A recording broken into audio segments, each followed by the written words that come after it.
नमस्ते सगळ्यांना. आज आपल्या सोबत आहे ऍडव्होकेट सिद्धार्थ धर्माधिकारी सर. सरांची थोडक्यात ओळख करून द्यायची म्हणजे सरांनी LLM पूर्ण केलेला आहे.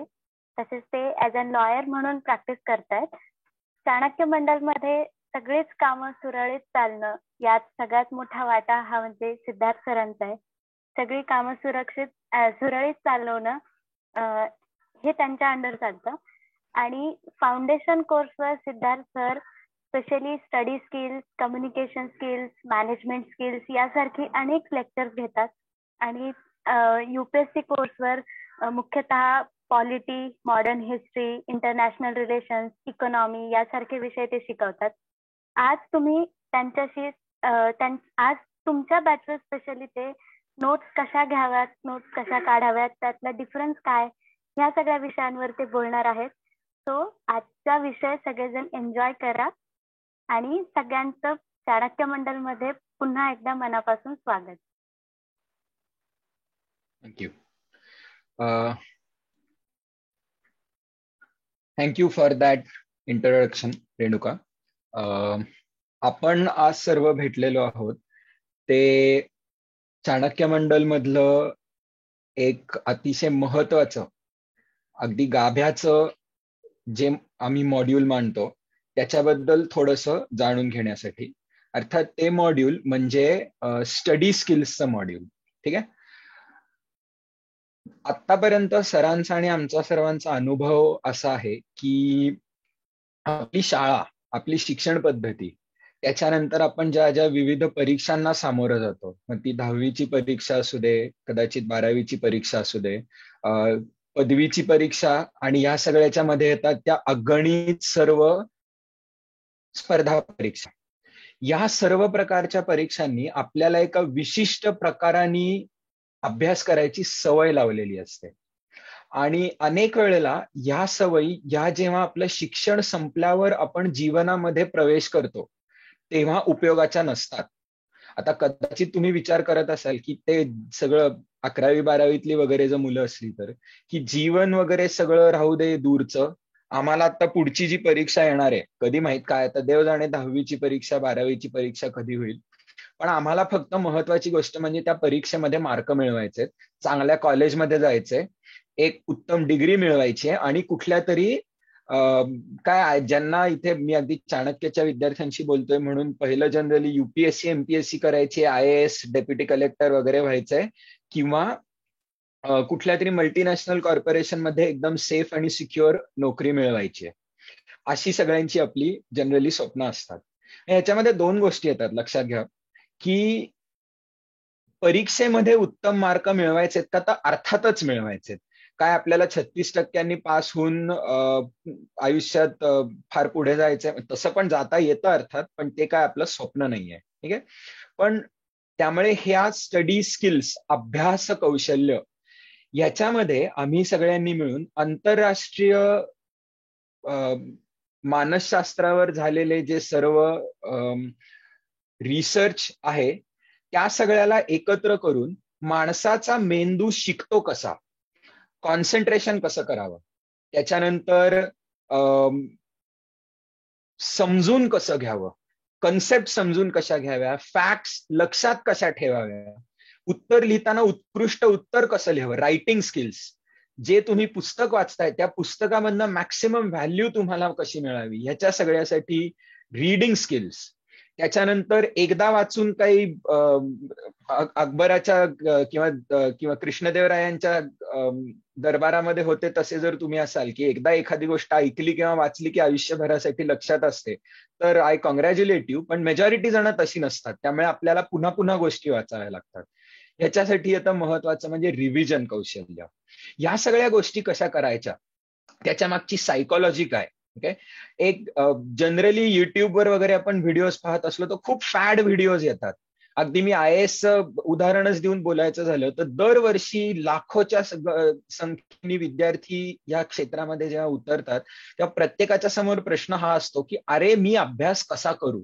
मग त्याला वेगळे वेगळे शब्द वापरले जातात. अभ्यास कौशल्य काय आहे, त्याच्यानंतर काही जण विचारतात पुस्तक कसं वाचू, काही जण विचारतात रिव्हिजन कशी करू, आणि आजचा विषय म्हणजे काही जण विचारतात नोट्स कशा काढू. अर्थात हे सत्र फक्त IAS पुरतं मर्यादित नाहीये, UPSCच्या परीक्षेपुरतं मर्यादित नाहीये. शाळा, कॉलेज, पदवी आणि सर्व प्रकारच्या स्पर्धा परीक्षांसाठी अभ्यास कसा केला जातो, त्याच्यामध्ये नोट्स कशा काढल्या जातात, याच्याबद्दल आपण बोलणार आहोत. ठीक आहे. त्यामुळे मार्क तर आपल्याला मिळवायचे आहेतच. पण फाउंडेशन कोर्स, फाउंडेशन या शब्दामध्ये काय येतं की एखादी बिल्डिंग आणि त्याचं फाउंडेशन म्हणजे काय की जमिनीच्या खालती कॉलम किती खोल गेलेले आहेत. आपल्याला जमिनीच्या वर दिसत नाही ते, पण जमिनीच्या वर जितकी ती इमारत तुम्हाला उंच जायला हवी असते, तितकी पहिली गोष्ट म्हणजे जमिनीच्या आत खोल आणि भक्कम त्याचे कॉलम्स रुळलेले असायला हवेत. धर्माधिकारी सरांनी आणि त्यांच्याच बरोबर चाणक्य मंडलचे अनेक विश्वस्त यांनी सगळ्यांनी मिळून जेव्हा ह्या कोर्सची रचना केलेली आहे, त्याच्यामध्ये पण महत्वाचा मुद्दा हा आहे की आपल्या जीवनाची इमारत आपल्याला जितकी आकाशामध्ये उंच जायला हवी, तशी काही मूलभूत कौशल्य आहेत की ही कौशल्य तुम्ही जीवनाच्या कुठल्याही क्षेत्रामध्ये गेलात तरी तुम्हाला उपयुक्त असणार आहेत. पब्लिक सेक्टर असू दे, प्रायव्हेट सेक्टर असू दे, भारतात असू दे किंवा भारताच्या बाहेर असू दे, प्रत्येक क्षेत्रामध्ये उपयुक्त असणार आहेत. अशी सर्व कौशल्य शिकवण्यासाठी हा महत्वाचा कोर्स बनलेला आहे. आणि त्याच्यातलं सर्वात महत्वाचं कौशल्य म्हणजे लर्निंग.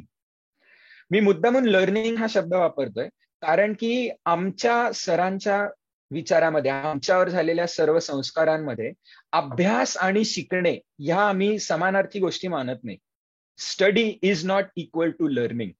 कारण की आपण आतापर्यंत स्टडी हा शब्द वापरला की आपल्या मनामध्ये एक स्टिरियोटिपिकल इमेज तयार होते. स्टिरियोटाईप म्हणजे काय की अभ्यास म्हणजे काय. ती इमेज कशाची असते, परीक्षा तोंडावर येईपर्यंत आणि घाम जोपर्यंत फुटत नाही तोपर्यंत काय, एक म्हणजे आपण अभ्यासाला लागत नाही. अभ्यासाला लागलो की ती जी आपल्या गव्हर्नमेंटनी, राज्य सरकार किंवा केंद्र सरकारनी ठरवून दिलेली 4 पुस्तकं आहेत, तीच उचलायची, तीच वाचायची.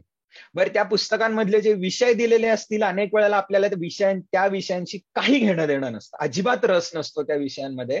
पण सरकारने सांगितलंय की तुला पुढच्या इयत्तेमध्ये जायचं आणि नोकरी मिळवण्यासाठीची पदवी मिळायची, तर ह्या विषयाचा अभ्यास करावा लागतो. ठीक आहे. अभ्यास, बट ठीक आहे, एखाद्या विषयामध्ये जरी रस असला तरी दुर्दैवाची गोष्ट आहे की सरकारनी सांगितलेली पुस्तकं ही बहुतांश वेळेला सर्वात रसिकातला रसिक विषय तुम्हाला प्रचंड बोर करून कसा सांगता येतील ह्याच्यामध्ये पटाईत असतात. खरं आय होप समोर जे विद्यार्थी असतील ह्यांच्यातल्या मेजॉरिटी जणांना तर हा मुद्दा पटत असेल याची मला खात्रीच आहे की असं कुठलं मला तरी आजपर्यंत अभ्यासाचं पुस्तक सापडलेलं नाहीये की जे वाचताना 3ऱ्या पानानंतर डोळे जड व्हायला नाही लागत. आणि त्यामुळे आपण टाचा घासत आणि एक धुसफूस करत आणि खरं म्हणजे इच्छा नसताना पण परिस्थितीनी डोक्यावर लादलेली गोष्ट आहे म्हणून आपण अभ्यास करतो. आणि मग आपल्याला काय वाटतं की आता एकदा ग्रॅज्युएशन झालं, अर्थात जे फार उत्सुकतेचे असतात किंवा ज्यांना कुठली तरी जरा जास्ती पगाराची नोकरी वगैरे हवी असते तर ते मग मास्टर्स कडे जातात. त्यात काही जण भारताच्या बाहेर मास्टर्स मध्ये जातात MS वगैरे करून, आणि मग PhD वगैरे पर्यंत तरी फार कमी जण असतात. पण आपल्या मनामध्ये एक ब्लॉक बसलेला असतो की अभ्यास आणि मला जे काही आयुष्यात शिकायचंय ते सगळं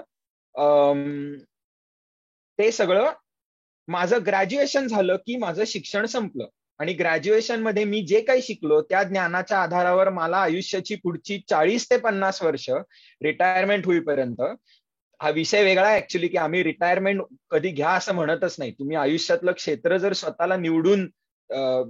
स्वतःला ओळखून निवडलं तर तुम्हाला कधी रिटायर व्हावंसच वाटणार नाही, तो विषय वेगळा आहे.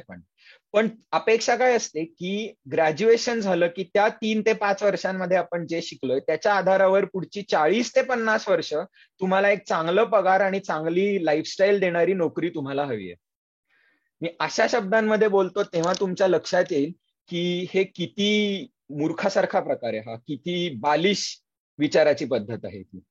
आमचे सर आम्हाला शिकवतात की खरं म्हणजे आपल्या आयुष्यामधलं जे खरं शिक्षण आहे ते शाळा आणि कॉलेज संपल्यावर सुरू होतं. कुठल्याही शाळा आणि कॉलेजमध्ये जाणाऱ्या विद्यार्थ्याला हे काही वेगळं समजावून सांगावं लागणार नाही. लागत असेल तर तुमच्या एक 3, 4, 5 वर्ष सिनियर मित्राला विचारा की बाबा रे, आता क्षेत्र कुठलंही असू दे काय, आर्ट्स असू दे, इंजिनिअरिंग असू दे, मेडिकल असू दे, पर्सनल एक्सपिरियन्सनी मी सांगतो की लॉ पण ह्याच्यामध्ये येतं, की आपण कॉलेजमध्ये जे शिकतो आणि एकदा जीवनामध्ये प्रवेश केल्यावर आपल्याला ज्या कौशल्यांचा आणि ज्या ज्ञानाचा वापर करावा लागतो, ह्याच्यामध्ये जमीन आसमानाचा फरक आहे. जमीन आसमानाचा. दुसरे, there is no other way to put this. Okay. So हा मुद्दा किती गैरसमजुतीचा आहे.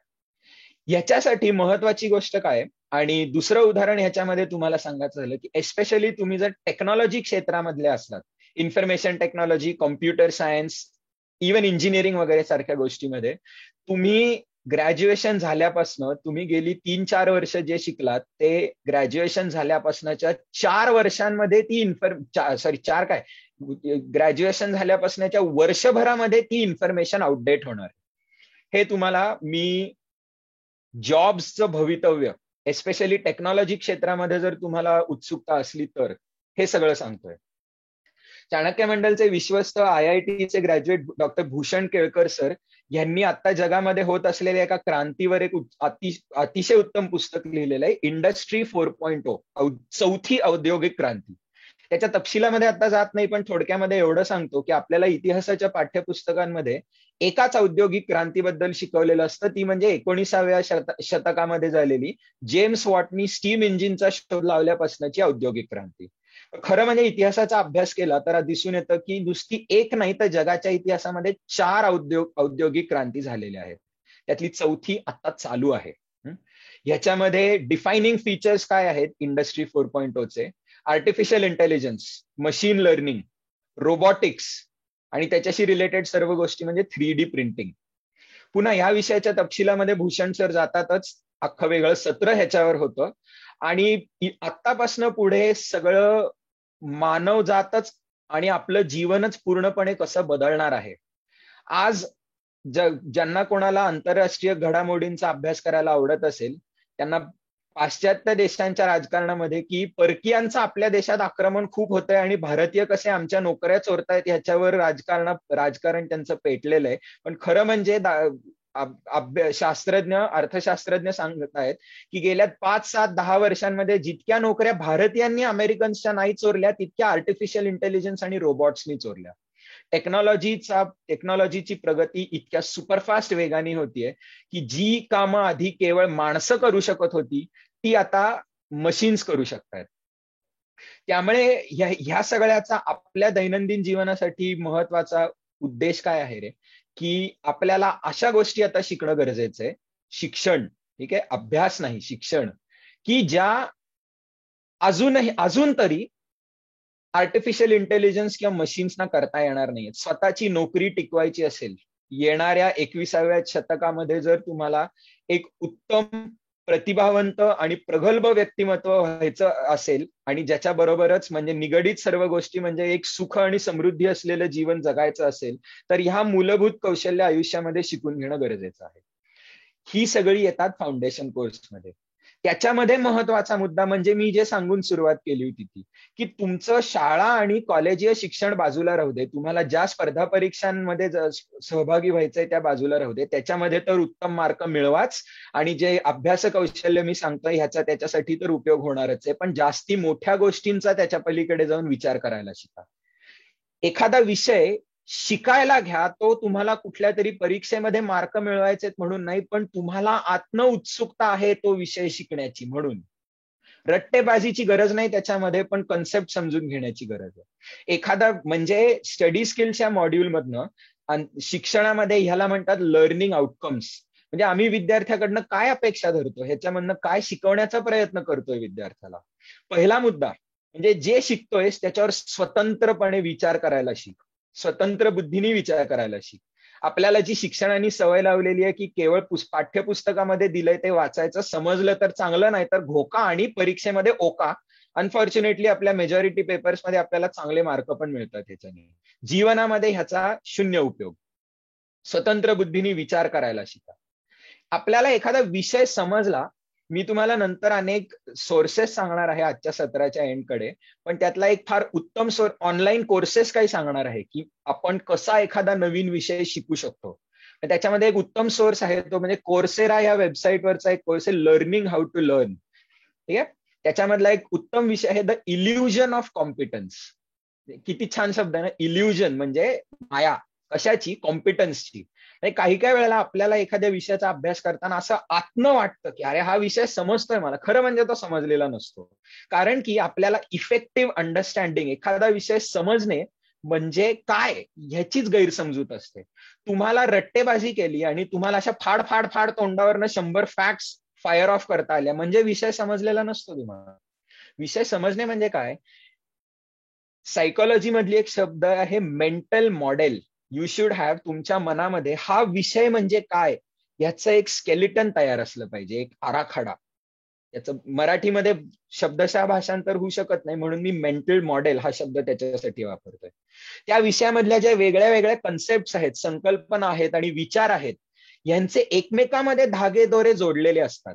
आपल्याला आपली शिक्षण व्यवस्था एक अतिशय बेकार सवय लावते, ती म्हणजे एखादा विषय अभ्यासाला घेतला की डोळ्यावर झापडं लावून मी केवळ तेवढ्याच विषयाचा अभ्यास करतोय असं आपण स्वतःला सांगत असतो. पण खरं म्हणजे विचार करा की हे जे आपण शाळा 10वी 12वी आणि पदवीपर्यंत आपण ज्याला विषय म्हणतो, हे काय प्रकृतीमध्ये विषय नाही. देवानी काय हा पॉलिटी, हा राजकारण, हा इतिहास, हा भूगोल असे विषय पाडून माणसाला नाही पाठवले, आपण ठरवलेलं आहे. आपण असे कप्पे पाडले आणि ह्या कप्प्याला भूगोल म्हणायचं, ह्या कप्प्याला राजकारण राजशास्त्र म्हणायचं, ह्या कप्प्याला इतिहास म्हणायचं. पण खरं म्हणजे तुम्ही विचार केला तर तुम्हाला लक्षात येईल की तुम्ही एखाद्या विषयाच्या जितक्या खोलमध्ये जाता आणि तुम्हाला एखादा विषय जितका जास्ती समजायला लागतो, तिथे खरं म्हणजे अभ्यासातला प्रत्येक विषय हा प्रत्येक दुसऱ्या विषयाशी जोडलेला असतो. माझा ओपन चॅलेंज आहे तुम्हाला की तुम्ही मला कुठलेही 2 विषय सांगा आणि मी ते तुम्हाला कसे एकमेकाशी जोडलेले असतील हे सांगून दाखवू शकतो. जगात असे 2 विषय नाहीत की जे एकमेकाशी जोडलेले नाहीयेत. अगदी तुम्हाला जमीन आसमानाचा फरक जरी वाटत असला तरी ते 2 विषय कुठल्या ना कुठल्या तरी पद्धतीने एकमेकाशी जोडलेले असतात. याला आम्ही म्हणतो इंटरडिसिप्लिनरी अप्रोच. डोळ्यावरचं झापडं काढा आणि इनफॅक्ट एखादा विषय उत्तम पद्धतीने समजून घ्यायचा असेल तर माझा विषय हा इतर विषयांशी कसा ओव्हरलॅप होतो हे समजून घेणं गरजेचं असतं. रट्टेबाजी नाही, घोका आणि ओका नाही. आणि सर्वात महत्वाचं म्हणजे आपली शिक्षण व्यवस्था, अनेक वेळेला दुर्दैवानी घरचे संस्कार हे एखाद्या लहान मुलामध्ये जी एक देवानी म्हणा, प्रकृतीनी म्हणा, जो आवडेल शब्द तुम्हाला तो वापरा, उत्सुकता प्रत्येक व्यक्तीमध्ये दिलेली असते. एखादं लहान बाळ जेव्हा जन्माला येतं तेव्हा उत्सुकता इंग्लिशमध्ये म्हणजे क्युरिओसिटी. लहान बाळ जेव्हा जन्माला येतं किंवा 4-5 वर्षाचं पोरग जेव्हा जन्माला येतं तेव्हा ते काय प्रत्येक गोष्टीमध्ये त्याला काहीतरी भन्नाट वाटत असतं. लहान सायकोलॉजीनी, मानसशास्त्राने प्रूव्ह केलंय की लहान बाळ प्रत्येक गोष्ट अशी तोंडात घेऊन का पाहतात, तर त्यांच्या माइंडमध्ये ते तपासून पाहायचं असतं, त्यांना क्युरिओसिटी असते. आपण लहानाचे जसे मोठे होतो तसे आई काय करते रे मग मेजॉरिटी घरामध्ये, हे अरे ते तोंडात नको घालू, ते घाणे. ठीक आहे, यांनी आपल्याला वाटतं की त्या लहान मुलाला आपण सुरक्षित ठेवतोय, पण खरं म्हणजे शाळा म्हणा, घर म्हणा, प्रत्येक विद्यार्थ्याच्या आत जी क्युरिओसिटी, उत्सुकतेची ज्योत असते, ती मशालीसारखी आग पेटली पाहिजे. ह्याच्याऐवजी अख्खा समाज, शिक्षण व्यवस्था आणि कुटुंब व्यवस्था मिळून मारायचा प्रयत्न करते. ती झगडावं लागतं, झटावं लागतं ती उत्सुकतेची ज्योत आपल्या मनामध्ये जिवंत ठेवण्यासाठी. याचं एक सर्वोत्तम उदाहरण म्हणजे शाळेमध्ये जो शिक्षकाला प्रश्न विचारणारा विद्यार्थी असतो तो मॅक्सिमम वेळेला शिक्षकाच्या शिव्या खातो.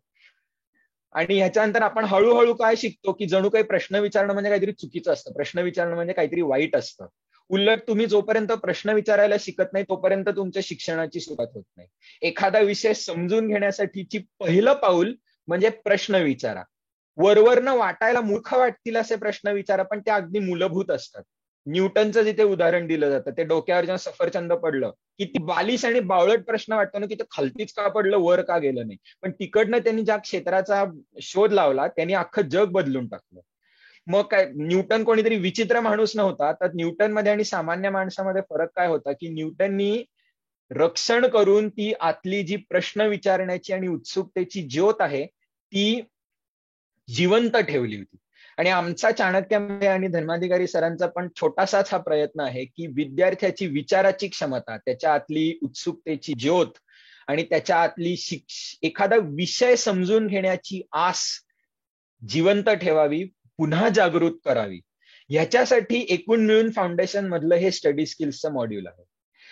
आणि अर्थात नुसतं हे आतापर्यंत असं फार मोठं मोठं तुम्हाला मी बोलतोय कदाचित वाटत असेल, पण नुसतं मोठे मोठे विचार करून चालत नाही, तर त्याच्यामध्ये आपल्याला दादा काही जण मला असं हे सगळं बोललो ना की येऊन विचारतात की फार छान, अरे पण म्हणजे नक्की करू काय मी एखाद्या विषयाचा शास्त्रशुद्ध पद्धतीने अभ्यास कसा करू, याच्यामध्येच आपण आता जाणार आहोत. लक्षात कसं ठेवू, रिव्हिजन कशी करू, आणि आजचा विषय म्हणजे नोट्स कशा काढू.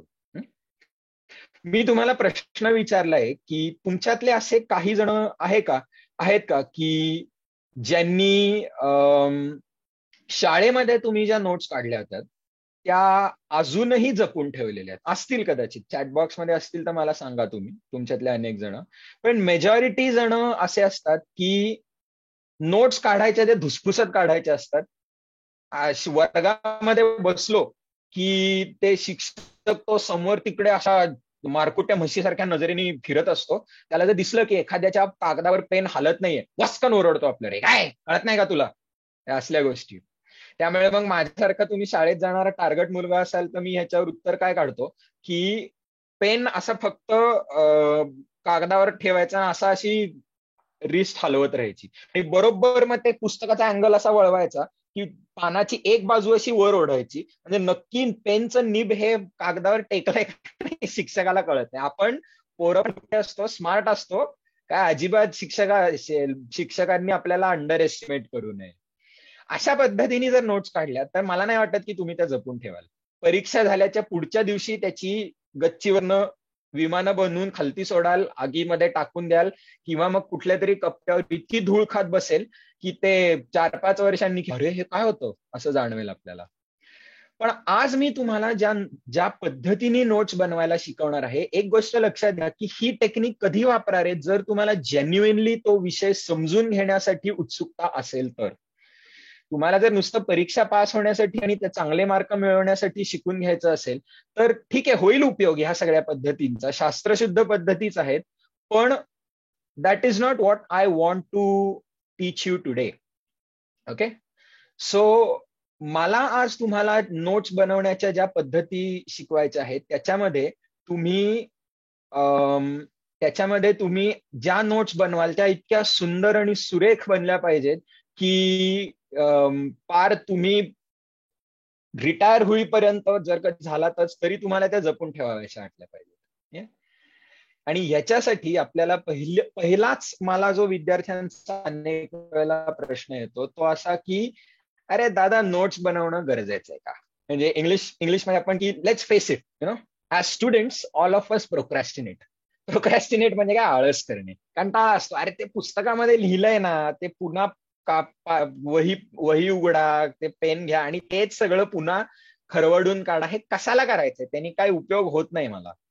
ही नोट्स मेकिंग मधली इनफॅक्ट पहिली चूक आहे. आपली जी गैरसमजूत असते ना की टेक्स्टबुक मधनं नोट्स काढणे म्हणजे जवळपास टेक्स्टबुक मध्ये जे दिले तेच कागदावर उतरवणे, हे अजिबात नोट्स नाही, हा अटर महामूर्खपणाचा प्रकार आहे.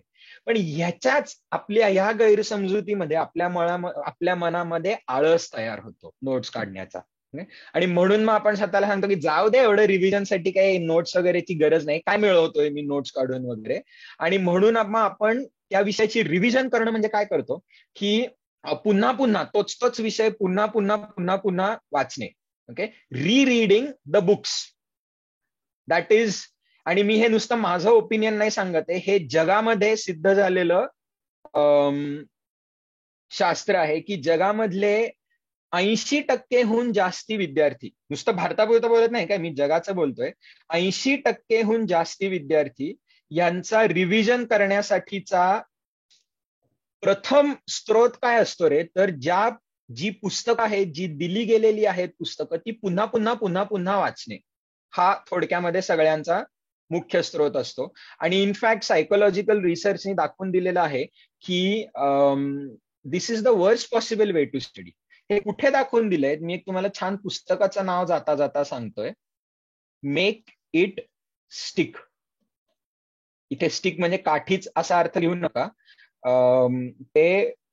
त्याचा अर्थ असा आहे की जे शिकताय तुम्ही ते मनामध्ये चिकटलं पाहिजे. ओके, तीन लेखक आहेत त्याचे, मी त्यांची फक्त आडनाव इकडे लिहितोय. ब्राऊन, त्याच्यानंतर मॅकडॅनियल, मॅकडॉनल्ड जसं असतं तसं मॅकडॅनियल, आणि रोडिगर, जर्मन नाव आहे. हे सायकोलॉजिस्ट आहेत तिघही. रोडिगर द थर्ड तिसरा आहे. पुस्तक जरूर कधीतरी तुम्ही वाचू शकता, पण पहिल्या कौशल्याचा अभ्यास केला आणि मांडलं हे की 80% विद्यार्थी जगामधले हे ह्या पद्धतीने अभ्यास करतात, ते हे तिघ होते. सो आणि ऑलरेडी सांगितलं असं की that is the worst way that you can actually study. Okay, so मग प्रश्न हा येतो की नोट्स मी काढू का नको. त्याच्यासाठी आधी लक्षात आपल्याला घेणं गरजेचं आहे की मुळामध्ये नोट्स आपण कशाला काढतो रे, आणि what is the purpose behind notes. Okay, ह्या प्रश्नाचं पहिलं उत्तर आहे अनस्ट्रक्चर्ड डेटा याला स्ट्रक्चर करणे. सी एक लक्षात घ्या, आपण जेव्हा एखादं टेक्स्टबुक वाचतो तेव्हा त्या पुस्तकामध्ये जी विषयांची मांडणी आहे त्याला एक रचना आहे. चांगलं पाठ्यपुस्तक असलं पहिल्यापासून शेवटपर्यंत जेव्हा आपण ते वाचत असतो त्या मुळामध्येच तो मजकूर एकातनं दुसरा विषय जसा येईल तसा मांडणी करत असतो आपण. पण आपण जेव्हा जगामध्ये प्रवेश करतो ओके, तेव्हा काही दरवेळेला आपल्यापर्यंत जी माहिती येते ती अशी पाठ्यपुस्तकाच्या स्वरूपामधनं येत नाही. आपण एखादं काहीतरी बातमीमध्ये वाचतो, दुसरं काहीतरी टीव्हीवर वाचतो, चौथं काहीतरी युट्यूबवर पाहतो, आणि असे जगातल्या चारही दिशांनी आपल्यापर्यंत कुठल्या तरी विषयाची माहिती येत असते, इन्फॉर्मेशन येत असते. आणि माझ्या मेंदूला हा जशा वेगळ्या वेगळ्या अनस्ट्रक्चर्ड पद्धतीने सगळा डेटा आपल्यापर्यंत पोहोचतोय तो एकत्र करणे आणि एकसंध पद्धतीने त्याची मांडणी करणे की ज्याच्यातनं मग सगळी क्रिएटिव्ह प्रोसेस सुरू होते, याची माणसाच्या मेंदूला सवय नाहीये. अनेक वेळेला असं तुम्हाला एक हमखास झालेलं असणार आहे, जर युट्यूबवर अशा छान मोटिवेशनल व्हिडिओज पाहायला तुम्हाला आवडत असतील ना, तर काहीतरी जेवता जेवता दुपारी बोर झाले म्हणून कुठली तरी व्हिडिओ पाहतो आणि एकदम भारावून जातो की अरे काय मस्त आहे हे मला करायचंय. परिणाम काय होतो, त्याच्या पुढच्या दोन तासामध्ये आपण व्हिडिओचा 90% मजकूर विसरून गेलेलो असतो. अशा वेळेला गोष्टी लक्षात कशा ठेवाव्या, तर एकत्र करायचं आणि एक पद्धतीने आपण मांडणी करत असलो त्या विषयाची, स्वतःच्या शब्दामध्ये मांडणी करत असलो तर तो विषय लक्षात ठेवायला अतिशय चांगला उपाय असतो त्याचा. अगदी युपीएससीचं वगैरे उदाहरण द्यायचं तर ऍक्च्युली हे युपीएससीलाच खूप महत्वाचं असतं. इतर स्पर्धा परीक्षांमध्ये अनफॉर्च्युनेटली आपल्याला प्रचलित घडामोडींचा अभ्यास फारसा करावा लागत नाही. पण प्रचलित घडामोडी म्हणजे काय, आपण पेपरमध्ये जे वाचतोय, बातम्यांमध्ये जे पाहतोय ते काही अशा युपीएससीच्या तयारीच्या दृष्टिकोनाने केलेलं नाहीये. आपल्याला ती सगळी माहिती घ्यायची आहे आणि आपल्या ज्ञानाच्या कप्प्यांमध्ये बसवायची आहे. सो अनस्ट्रक्चर्ड डेटा, आपल्याला जी माहिती येते that is after all data, तो कसा येतोय तर अनस्ट्रक्चर्ड पद्धतीने येतोय. म्हणजे 1 नंतर 2, 2 नंतर 3, 3 नंतर 4 असा नाही येतो. मधनच 4 येतं, मधनच 9 येतं, मधनच 2 येतं, मधनच 7 येतं. ते सगळं आपल्याला एकत्र करायचंय आणि 1 ते 10 अशा पद्धतीने ते मांडायचंय, वर खाली करायचंय. That is one thing, that is in fact that is the most important thing. आणि महत्वाची गोष्ट म्हणजे मी जर युपीएससीच्या विद्यार्थ्यांशी बोलत असलो ना, तर मी हे प्रथम आणि सर्वात महत्वाचं कौशल्य सांगतो. त्याला एक फार छान शब्द आहे, स्टडी मॅनेजमेंट. म्हणजे तुम्ही नुसतं हुशार असून चालत नाही, पण तुम्हाला तुमच्यामधलं जे सगळं ज्ञान आहे ते त्याचं नियोजन कसं करता येतं, तुम्ही अभ्यासाचं नियोजन कसं करता, त्याच्यामध्ये शेकडो गोष्टी आहेत बरं का. तुम्ही उठता कधी, तुम्ही झोपता कधी, तुम्ही अभ्यासाला कसे बसता, आणि एक त्याच्यातला महत्वाचा उपघटक म्हणजे तुम्ही नोट्स कशा काढता, तुम्ही रिव्हिजन कशी करता, लक्षात स्मरणशक्ती कशी वाढवता, हे सगळं येतं त्याच्यामध्ये. ज्या विद्यार्थ्यांना स्वतःच्या अभ्यासाचं नियोजन उत्कृष्ट दृष्ट्या करता येतं तेच स्पर्धा परीक्षेमध्ये आणि एकूणच शैक्षणिक जीवनामध्ये पुढे जातात असं वेळोवेळी दिसून येतं. दरवर्षीचा तुम्हाला आवड असेल तर काय IITचे टॉपर्सचे व्हिडिओज पहा, काय सीए झालेली माणसं पहा, IAS किंवा IPS झालेली माणसं पहा, सगळ्यांच्या बोलण्यामध्ये तुम्ही अभ्यास कसा केला हे जर पाहिलं तर एक लिस्ट कॉमन डिनॉमिनेटर येतो की हे सगळेजण स्वतःच्या अभ्यासामध्ये स्वतःच्या अभ्यासाचं नियोजन करणे ह्याच्यामध्ये माहिर माणसं होती. ओके, सो अभ्यासाचं नियोजन फार छान करता येईल. याच्याने मग बाय प्रॉडक्ट काय होतं की तुम्हाला जेव्हा एखाद्या विषयाची स्मरणशक्ती करायची असते, फॅक्ट्स आणि फिगर्स तुम्हाला लक्षात ठेवायचे असतात, तेव्हा तुम्ही त्याच्या नोट्स जर काढत असाल, योग्य पद्धतीने काढत असाल, म्हणजे पहिली चूक मी ऑलरेडी तुम्हाला सांगितली की पुस्तकामधलं जसंच्या तसं सगळं स्वतःच्या वहीमध्ये उतरवणे ह्याला चांगल्या नोट्स म्हणत नाहीत. पण चांगल्या नोट्स जर काढल्या तर तुम्हाला लक्षात ठेवायला मदत होते. मजेदार उदाहरण सांगतो तुम्हाला की कधी असं झालंय का रे तुम्हाला की मी एखाद्या शब्दाचं तुम्हाला स्पेलिंग विचारलं आणि तुम्ही बोलून दाखवायला गेलात. माझं मिसलेनियस या शब्दाचं दरवेळेला असं होतं काय, MISCE सिंगल एल का डबल एल ए आहे का ई आहे असं सगळं. पण पेन उचललं आणि लिहून काढलं ते की सटक्यामध्ये ते असं लक्षात येतं, असं जणू काही वाटतं की आपल्या हातामध्येच ती स्मरणशक्ती आहे.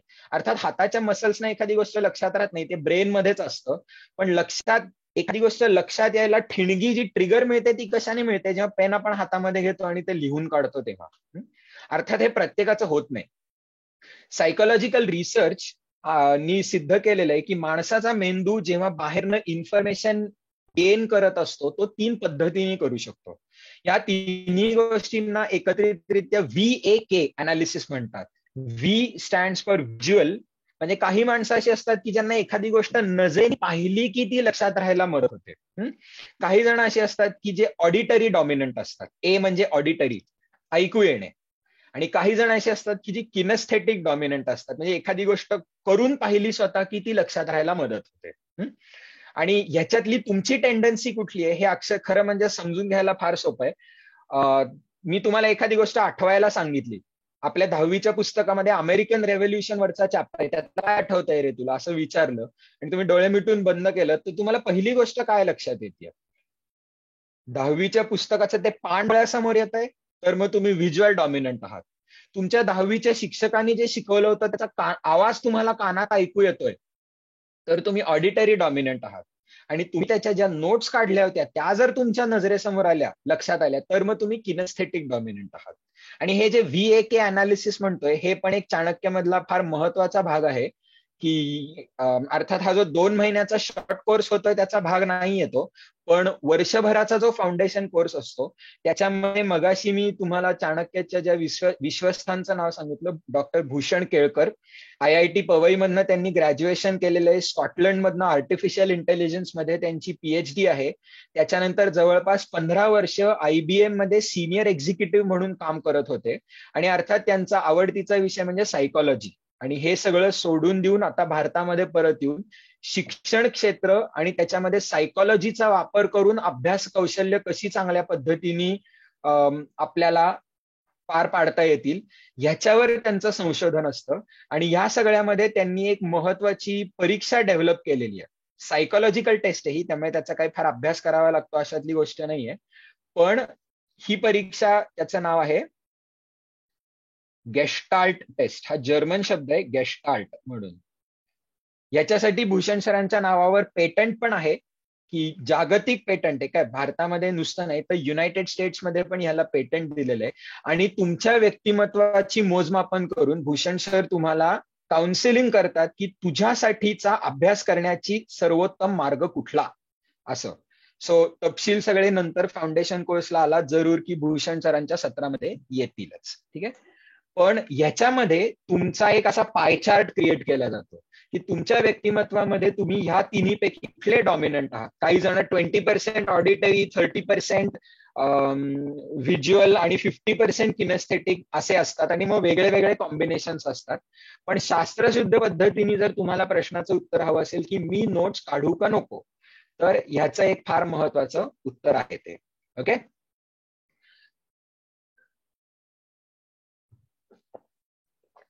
पुढच्या विषयाकडे जायच्या आधी थोडक्यामध्ये काय आहे, पहिला विषय तुमचा जो साहजिक प्रश्न असतो की नोट्स काढणं गरजेचं आहे का नाही. प्रश्न आहे की उत्तर प्रश्नाचं साधं सोपं आहे की तुमच्या व्यक्तिमत्वावर अवलंबून आहे. शेवटी आपण नोट्स का काढतोय ते लक्षात घ्या. आणि तुम्हाला जर तो विषय तो का समजून घेऊन तुम्हाला जर हो मला एखाद्या विषयाचा अभ्यास करायचा आहे तर मला नोट्स काढल्या पाहिजेत असं जर आतनं तुम्हाला वाटलं तर जरूर काढा. ठीक आहे. पुढचा विषय आहे, आजच्या विषयाचं हेड जर तुम्ही वाचलेलं असलं तर तुम्हाला त्याच्यामध्ये लक्षात येईल की आपण 2 शब्द वापरलेले, नोट्स टेकिंग आणि नोट्स मेकिंग. ओके, नोट घेणे आणि नोट्स बनवणे. ठीक आहे, या 2 प्रकारच्या आपण शिक्षण व्यवस्थेमध्ये लहानाचे मोठे होतो ना, तसं आपल्याला ही नोट्स करणे म्हणजे ह्याच्यामध्ये 2 महत्वाची सब स्किल्स असतात. ही 2 कौशल्य, उपकौशल्य आपल्याला शिकून घेणं गरजेचं असतं. नोट्स टेकिंग म्हणजे काय, की तुम्ही एखाद्या सत्रामध्ये बसलेले आहात आणि समोर कोणीतरी वक्ता किंवा तुमचा शिक्षक काहीतरी बोलतोय आणि तो जसं जसं बोलतोय तसं तसं तुम्हाला नोट्स काढून घ्यायच्या आहेत. म्हणजे की मगाशी जे आपण शाळेमध्ये नाटक करतो ना, जे केल्याचं असं ते वही झाकून घेऊन लिहिण्याचं, ते जर जेन्युइनली करत असाल तर त्याला म्हणतात नोट्स मेकिंग. आणि दुसरा ह्याच्या बरोबरचा शब्द येतो नोट्स, सॉरी, हे त्याला म्हणतात नोट्स टेकिंग. आणि ह्याच्याच बरोबरचा दुसरा शब्द येतो notes making. Notes making is की तुम्ही तुमच्या वेळेला अभ्यास करताय. मग कदाचित तुम्ही पुस्तक वाचू शकत असता, कदाचित तुम्ही इंटरनेटवरचं एखादं आर्टिकल वाचू शकत असता, किंवा युट्यूबवर कुठले तरी लेक्चर ऐकू शकत असता. म्हणजे लेक्चरच ऐकताय, पण जर युट्यूबवर ऐकताय तरी त्याच्या नोट्स काढणं म्हणजे नोट्स मेकिंग येतं. याच्यातला महत्वाचा फरक काय आहे रे, ही 2 वेगळी वेगळी कौशल्य आणि दोन्हीही कौशल्य तुम्हाला एकत्रितरित्या समजून घेणं गरजेचं आहे. ठीक आहे, उदाहरणार्थ ह्याच्यातलं महत्वाचं फरक म्हणजे की तुमच्या हाताशी किती वेळ उपलब्ध आहे. How much time do you have on hand.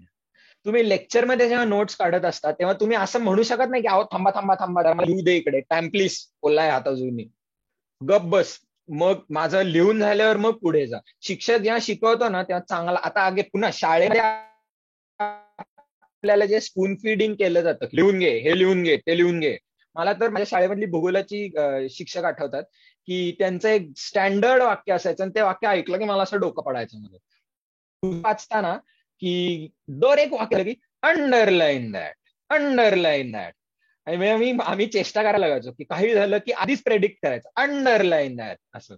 आणि ह्या मॅडमला मला एकदा कधीतरी मोठं झाल्यावर कधी मला भेटल्या कधी त्या विचारा असं वाटणार आहे की मी अक्षरशः 10वीचं माझं पुस्तक, जॉग्राफीचं पुस्तक पाहिलं पुन्हा, मला लक्षात आलं की 90% पुस्तक मी अंडरलाईन केलेलं आहे. ते टीचरनी सांगितलं म्हणून अंडरलाईन केलेलं आहे, मला काय हाऊस आली नव्हती. मग मला प्रश्न पडला की अरे आपण एखादी गोष्ट अंडरलाईन कशासाठी करतो रे, आपल्याला लक्ष त्याच्याकडे वेधून घ्यायचंय, ते महत्वाचा आहे म्हणून अंडरलाईन करतोय. पण तुम्ही जर अख्खं पुस्तक अंडरलाईन केलं तर लक्ष कशाकडे वेधलं जातं, उलट की जे भाग तुम्ही अंडरलाईन केलेले नाहीयेत त्याच्याकडे लक्ष वेधलं जातं. त्यामुळे हा मला येडेपणा वाटायचा. पण नोट्स टेकिंग म्हणजे की शिक्षक त्याचं जे बोलतोय ते पटापटा बोलत पुढे पुढे जातोय आणि तुम्हाला मात्र ते पटापटा लिहून घ्यायचंय. त्यामुळे हे एक मुळामध्येच वेगळं कौशल्य आहे बरं का, नोट्स टेकिंग आणि नोट्स मेकिंग. ठीक आहे, तर त्याच्यानंतर आता आपण पहिले येऊयात ते नोट्स टेकिंग कडे. चांगल्या शिक्षकाच्या सत्रामध्ये तुम्ही बसलेला असाल की ज्याच्यामध्ये ऍक्च्युअल शिक्षक तुम्हाला काहीतरी व्हॅल्युएबल गोष्ट शिकवतोय, तर हे कौशल्य अतिशय गरजेचं आहे. म्हणजे त्याला I cannot emphasise it enough. जागतिक संशोधनाने आपल्याला एक पद्धत सांगून दिलेली आहे की सर्वात आणि महत्वाचा मुद्दा हा लक्षात घेताय की आपण जेव्हा एखाद्या तासामध्ये बसतो तेव्हा पटपट चालू असतं सगळं. आपल्या लेखनाचा वेग किंवा तुम्ही मोबाईलवर किंवा लॅपटॉपवर जर टाईप करत असाल तर टायपिंगचा वेग हा समोरचा शिक्षक ज्या वेगाने बोलतोय त्याच्यापेक्षा भरपूर कमी पडणार आहे. त्यामुळे आपल्याला नोट्स टेकिंग मध्ये शॉर्टकट काढायचा आहे की पटकन जे जे जे मागे पडायचं नाहीये, जे बोललं जातंय त्याच्या नाही मुद्दा जाणार येतो आणि तो काही रिवाइंड करता येते. युट्यूबची व्हिडिओ रिवाइंड करता येते, लाईव्ह शिक्षक बोलत असेल तर रिवाइंड करता येत नाही. त्यामुळे ह्याच्यावर एक सर्वोत्तम मार्ग, आपण काय करतो की नुसतं खरवडत जातो, जसं जसं बोललं जातंय तसं खरवडत जातो आणि ते गरजेचं आहे बरं का. म्हणजे तुम्हाला दरवेळेला तिकडे नोट्स रिवाइज करणे, हा मुद्दा थोडा वर गेला पाहिजे, तो मुद्दा थोडा खालती आला पाहिजे, या सगळ्यासाठी तेव्हा वेळ होत नाही. तेव्हा फक्त जे कानावर पडतंय ते पेननी उतरवून काढणे एवढंच आपल्या समोर उद्देश असतो, बरोबर. पण म्हणून तुम्हाला अनेक वेळेला लक्षात आलं असेल की एकदा काय रे, तास संपला तुमचा,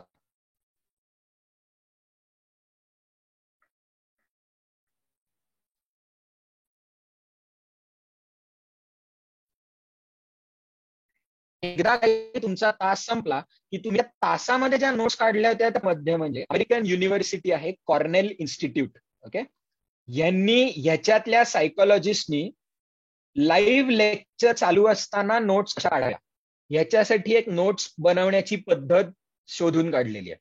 त्याला जागतिक संशोधनार्थी नाव पडलेलं आहे द कॉर्नेल मेथड. ओके, हे काय सांगतं आपल्याला की तुम्ही तुमच्या वहीचं एखादं पान घ्या.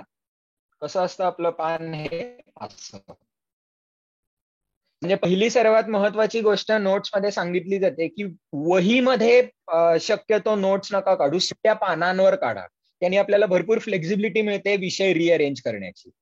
कॉर्नेल मेथड म्हणतो की ह्या पानाला 3 भागांमध्ये त्याचे तुकडे पाडा असे. ठीक आहे. पहिला जो भाग आहे त्याच्यामध्ये तुम्ही शिक्षक जसं जसं बोलतोय काहीतरी, ओके, तसं तसं फक्त लिहून घेत जा. एक लक्षात घ्या की अनेक वेळेला एखादा शिक्षक जेव्हा बोलतो ना तेव्हा तो थोडं पुढे मागे करत बोलतो. म्हणजे काही वेळेला एक विषय काढताना चांगला बोलणारा शिक्षक त्याच्यातनं टँजेन्शियल दुसरा विषय निघतो, मग तो रिव्हर्स घेऊन पुन्हा मूळ मुद्द्यावर येतो आणि थोडं पुढे जातो. मग काही वेळेला शिक्षकाला लक्षात येतं की अरे आधीचा सांगायचा एखादा मुद्दा राहिला म्हणून तो रिपीट करतो तो पुढचा मुद्दा. त्यामुळे शिक्षकाच्या बोलण्यामध्ये दरवेळेला विषय असे एका सिक्वेन्शियल पद्धतीने बाहेर येत नाही, ते हॉचपॉच येतात. त्यामुळे इथे काय तर आपल्याला शिक्षक जसं बोलतोय तसं एवढ्या भागामध्ये फक्त खपाखपा लिहून काढायचंय, तेव्हा वर खाली करण्यासाठी वेळ नाही आपल्याकडे. दुसरा विषय भाग जो आहे पेपरचा अलीकडचा भाग, या उलट केलं तरी चालतं, त्यांनी काही जात नाही.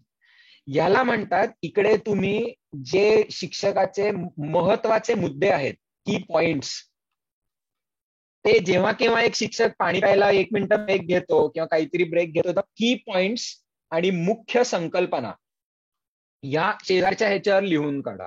म्हणजे तो एक शॉर्ट व्हर्जन होतं ते, की इकडे हे सगळं आपण असं हॉचपॉच आणि अतिशय रफ लिहिलेलं आहे, ते इकडच्या भागावर तुम्ही थोडंसं नीटनेटकं करता.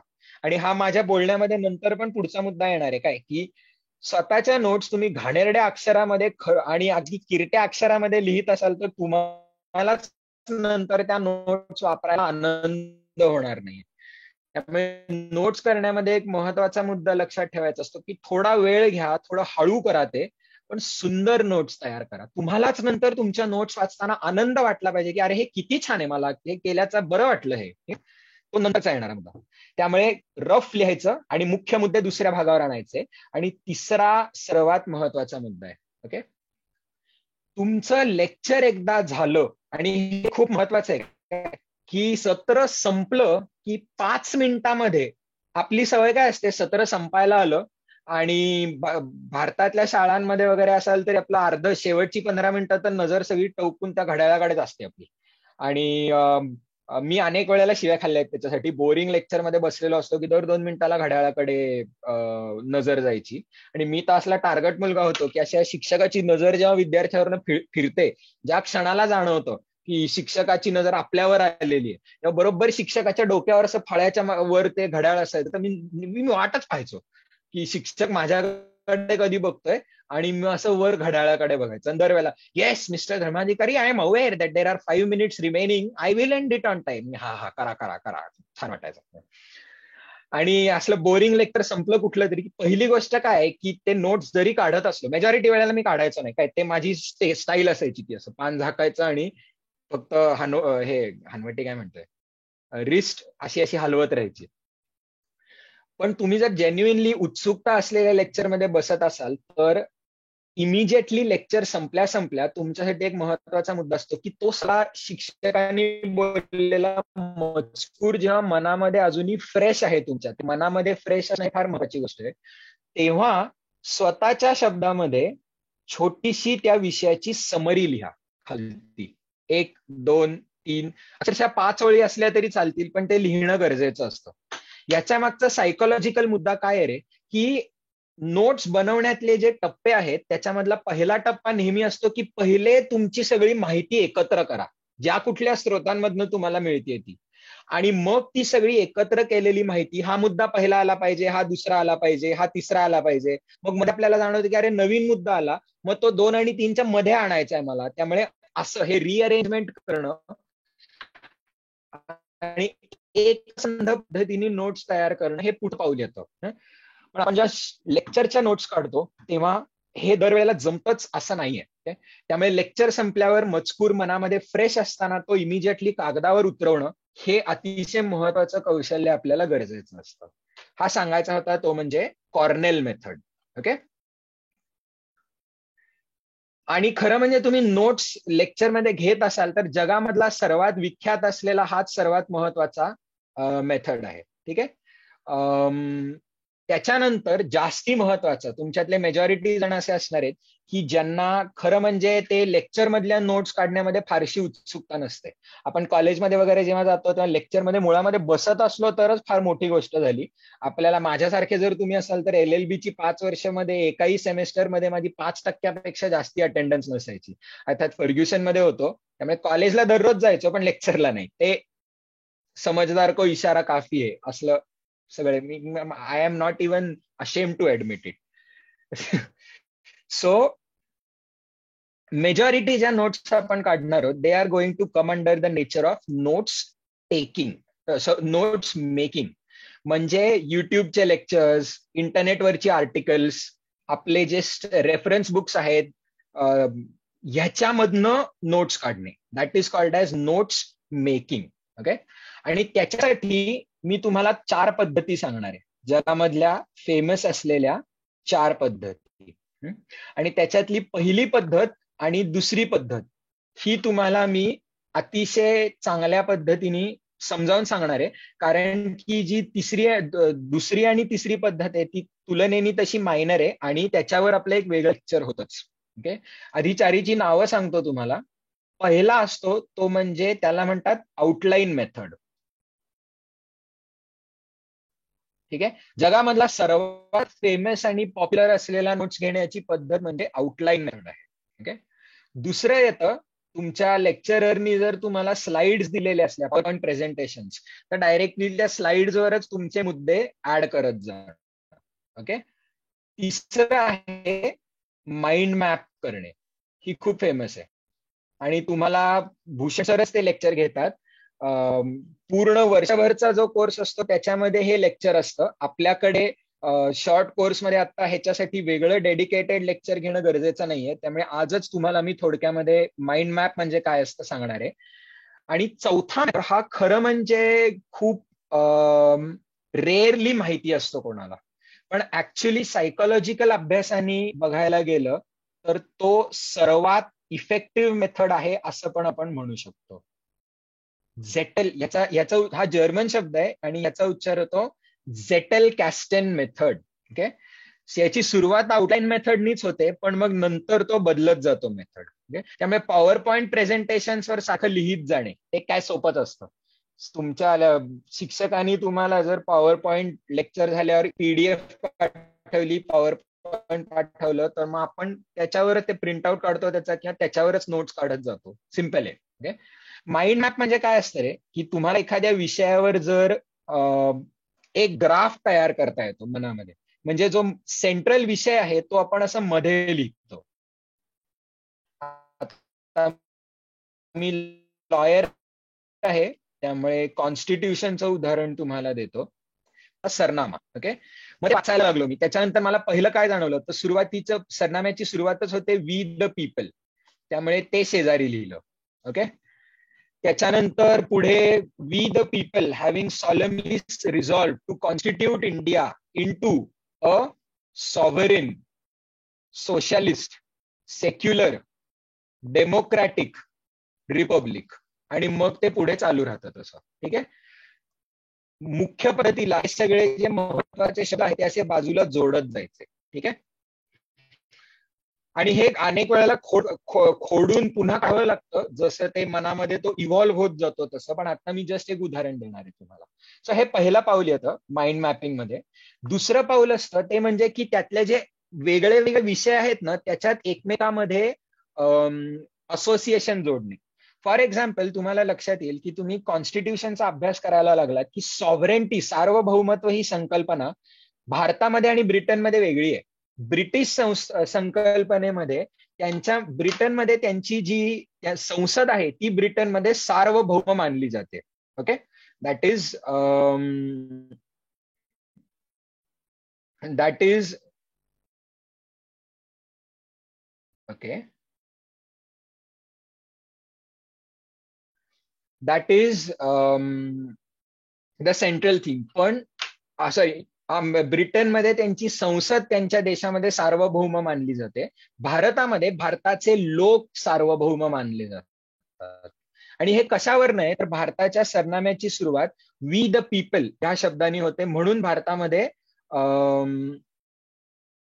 लोक सार्वभौम मानले जातात. सो मुळा म्हणजे काय की सार्वभौमतेड आहे, म्हणून असा ॲरो काढून ठेवायचा. आणि ते कसा कनेक्टेड आहे याच्यासाठी तुम्ही काही काही वेळेला इथे छोटीशी नोट पण काढू शकता. याला म्हणतात माइंड मॅप सिस्टीम. ओके, समजायला खरं म्हणजे सोपी आहे. स्लाइड ऑलरेडी सांगितलं मी तुम्हाला, माइंड मॅप सांगितलं. आता आपण येऊयात तो पहिला म्हणजे आउटलाईन मेथड. हे काय असतं? आउटलाईन मेथड म्हणजे की तुम्हाला थोडे बुलेट पॉइंट्स मध्ये नोट्स काढणे, याला म्हणतात आउटलाईन मेथड. उदाहरणार्थ तुम्ही जसं जसं सांगत जाताय तसं एक बुलेट पॉइंट आणि जो काही मुख्य मुद्दा आहे तो पहिले इकडे येतो. ओके, त्याच्यानंतर त्याच्या खालचे जे सब पॉइंट्स आहेत ते थोडीशी जागा सोडायची असते पुढे, त्याला इंडेंटेशन म्हणतात. ओके, त्याला म्हणजे त्याच्याच खालती आणि थोडीशी पुढे जागा सोडून आपण लिहायला लागलो की सब पॉइंट येतो एक पहिला, त्याच्यानंतर सब पॉइंट दुसरा, आणि या सब पॉइंटच्या खालती पण अजून एक सब पॉइंट असला तर सब पॉइंट येऊ शकतो. असं कितीही खालती खालती जाता येतं आपल्याला. म्हणजे मुख्य मुद्दा, त्याच्या खालचे सब पॉइंट्स, आणि त्याच्यानंतर हा मुद्द्याचा कंटिन्युएशन जर पुढे असेल तर पुन्हा ओरिजिनल पातळीला येता येतं आपल्याला, म्हणजे त्याचा पुढचा मुद्दा. आणि असं पुढे पुढे चालू राहतात. आणि मग एक विषय संपला की मग पुढचा मेन पॉइंट ह्याच्या इक्वल लेव्हलला येतो. या संकल्पनेला आपण एखाद्या विषयाची आउटलाईन काढतोय. ओके, याच्यासाठी ऍक्च्युली इंटरनेटवर खूप छान ऍप्स येतात माहितीये का. मी तुम्हाला आजच्या शेवटाकडे एक अर्थात खूप साहजिक टेक्नॉलॉजीच्या जगतामध्ये सर्वांना प्रश्न पडतो, तो म्हणजे मी हँड रिटन नोट्स काढू का कॉम्प्युटर आणि टाईप केलेल्या नोट्स काढू, कशाचा जास्ती उपयोग येतो.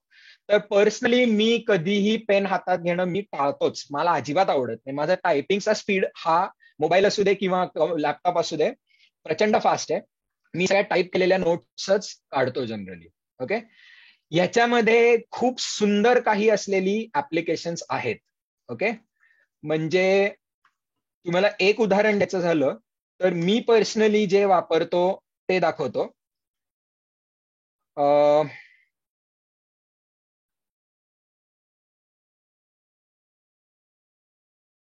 या ऍपचं नाव आहे वर्क फ्लोई. ओके, इकडे डावीकडे तुम्हाला मी जे सगळं ज्या सगळ्या माझ्या नोटबुक्स तयार केलेल्या आहेत त्या कदाचित इकडे दिसत असतील, पण ते आता जरा बाजूला राहू दे. सुरुवातीला काय येतं की ह्या ऍपमध्ये तुम्हाला एक ब्लँक पेज निर्माण होतं फक्त. याला मी आता हेडिंग दिलेलं आहे एक्झाम्पल आउटलाईन मेथड म्हणून. ओके, एंटर दाबलं की ऑटोमॅटिकली बुलेट पॉइंट येतो. काही काही जण काय करतात माहितीये का की मायक्रोसॉफ्ट वन नोट किंवा एव्हर नोट किंवा मायक्रोसॉफ्ट वर्ड किंवा गुगल डॉक्स मध्ये जर नोट्स काढत असले तर ऍक्च्युली ते नोट्स काढण्यासाठी बनलेले सॉफ्टवेअर्स नाहीयेत. त्यामध्ये पण बुलेट पॉइंट्स ऍड करता येतात, पण भरपूर कीज इकडे तिकडे दाबाव्या लागतात. इकडे मी नुसतं एंटर दाबलं की तो पुढच्या रांगेवर जातो. आता उदाहरण घेऊयात आपण. इकडे मी प्रिॲम्बल, कॉन्स्टिट्यूशनच्या प्रिॲम्बल साठी मी जर नोट काढत असलो तर मुख्य मुद्दा काय येतो प्रिॲम्बल, त्याच्यामध्ये मी आता वाचायला लागलो. ओके, उदाहरणार्थ सुरुवात काय होते, we the people of India. Okay, म्हणून मी शब्द लिहून घेतले, मला महत्वाचे वाटले. पुढचं काय येतं, having solemnly resolve to constitute India into काय बरं, sovereign, socialist, secular, democratic republic. Okay, and to provide to all its people, म्हणजे सरकार लोकांना काय प्रोव्हाइड करेल, हा पुढचा महत्वाचा मुद्दा याला. सो ह्याच्यामध्ये पण मी आता एक पॉइंट स्किप केला तुम्हाला. हे जे पुढचे 5 शब्द आहेत याच्यासाठी कॉमन मुद्दा काय आहे रे, की it describes the nature of the Indian state. Okay, म्हणजे आता लक्षात येते का, मी हे मध्ये पॉईंट ऍड केला, फक्त कर्सर माझा इथे नेला आणि एक नुसता एंटर दाबलं की त्यांनी ऑटोमॅटिकली बुलेट पॉईंट आणला. आता मला हे खालचे सगळे मुद्दे, इंडियन स्टेट म्हणजे भारत सरकारचं स्वरूप काय असेल हे ह्या 5 शब्दांनी वर्णन केलेलं जातं. आता मला समजा की हे 5 शब्द ह्याला सब पॉइंट बनवायचे. हे आतापर्यंतचे सगळे पॉइंट्स हे मी प्रिॲम्बल ह्याला सब पॉइंट केलेत ऑलरेडी, दिसत असेल तुम्हाला, बरोबर. पण मला हे 4 पॉइंट्स ह्याला सब पॉइंट्स करायचे. मग मी ते सिलेक्ट केले आणि माझ्या कीबोर्डवर टॅब दाबलं, तर ते त्याच्या आत गेलं थोडंसं. आणि असं कितीही आत जाऊ शकतो काय मी. आणि to provide to all its citizens, आता मला हे इतक्या वेळेला शिकवले ते पाठ आहे म्हणून तुम्हाला सांगतोय फक्त. To provide to all its citizens equality. कशाची equality? Of status and of opportunity. त्यानंतर काय? जस्टिस. कशाचा? सोशल, इकॉनॉमिक आणि पॉलिटिकल. आणि असे वेगळे वेगळे शब्द येतात. पण आय होप बेसिकली तुम्हाला मुद्दा कळला. ओके, आता ऍप वापरण्याचा एक दुसरा उत्कृष्ट उदाहरण काय असतं की तुम्हाला ना हे कोलॅप्स करता येतं. म्हणजे मी कर्सर जर इकडे क्लिक केला आणि कंट्रोल अप दाबलं तर हे डिसअपिअर होतं. म्हणजे मला मजकूर जर फक्त वरवरचे हेडिंग्स पाहायचे असले तर पण मी करू शकतो. आणि एखादा मला अरे हे नुसतं प्रोव्हाइड फॉर इट सिटीजन्स म्हणजे काय हे कळलं नाही, तर मग त्याला मी एक्सपॅन्ड पण करू शकतो की त्याच्या खालचं सगळं मला दिसायला लागतं. ओके, या संकल्पनेला म्हणतात आउटलाईन मेथड. हे आपल्याला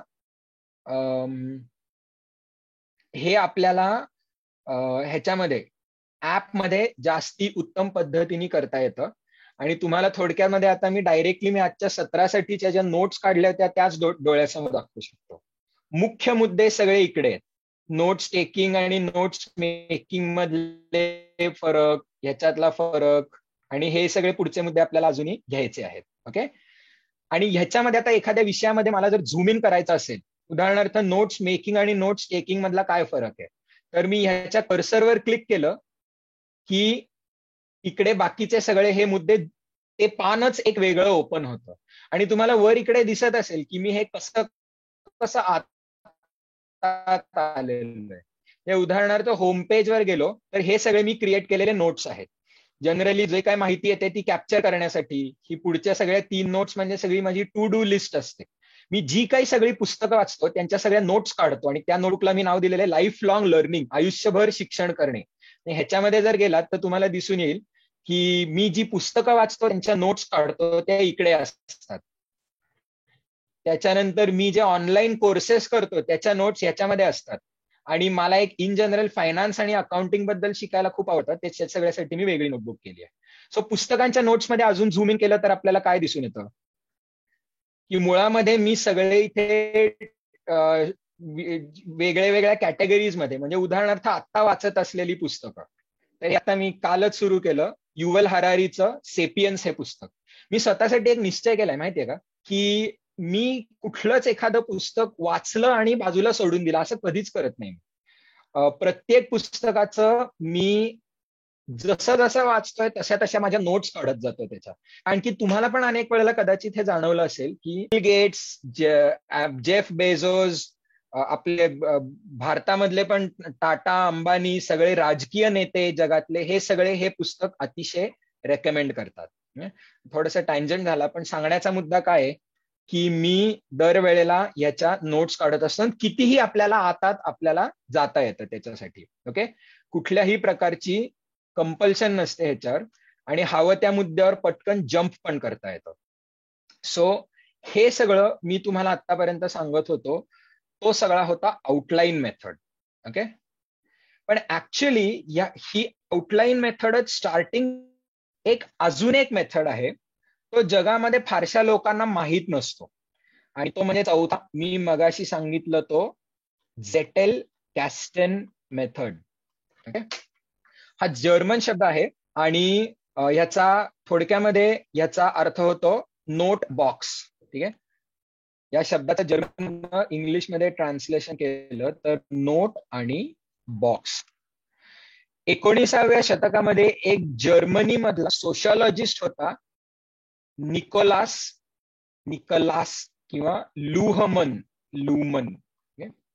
त्यांनी ही पद्धत शोधून काढली. समाजशास्त्राचा विचार करणार सोशॉलॉजिस्ट त्यांनीही. आणि तो मुळात एक कागद पेन आणि पेपरवर नोट्स काढायच्या आणि त्याचे असे वेगळे वेगळे बॉक्सेस करून ठेवायचा तो.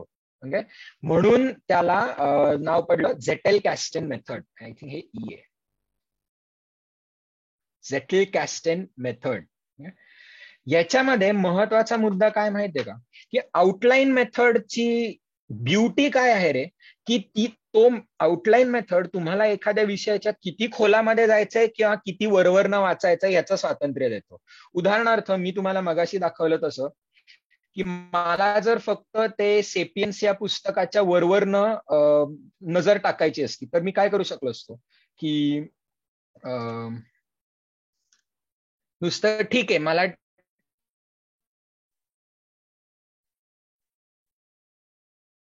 ह्याच्यावरनं काय बरं त्याच्यानंतर पार्ट 2 आहे त्याच्यामध्ये हे सगळे चॅप्टर्स आहेत आणि त्याला ह्या चॅप्टर मध्ये जर अजून पाहायचं असलं तर ते जास्ती ड्रॉप डाऊन करू शकतो मी. त्यामुळे जितक्या वरवरनं किंवा जितक्या खोल जाऊन मला एखादा विषय पाहायचा आहे तो मी पाहू शकतो. पण पण ह्याच्यामधनं मी तुम्हाला नोट्स काढण्यासाठीचा जो दुसरा महत्वाचा मुद्दा आहे तो म्हणजे की विषयांची एकमेकांमध्ये तुम्हाला लिंक लावता येणं गरजेचं आहे. म्हणजे आपण जेव्हा एखादी गोष्ट शिकत असतो तेव्हा त्याच्यामधल्या सायकोलॉजिकल रिसर्च आपल्याला काय सांगतो, की आपण 2 गोष्टी करत असतो. ओके, हे सगळं थोडं इरेज करतो आता, होपफुली तुम्ही.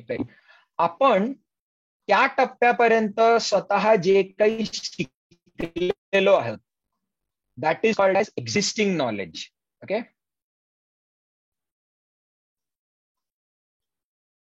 एक्झिस्टिंग नॉलेजला आपण एखादा नवीन विषय जेव्हा शिकत असतो तेव्हा तो विषय शिकत असण्याच्या टप्प्यापर्यंत आपल्याला जे काही आपण सगळ्या अभ्यासामधनं ज्ञान ग्रहण केलंय ते that is called as existing knowledge.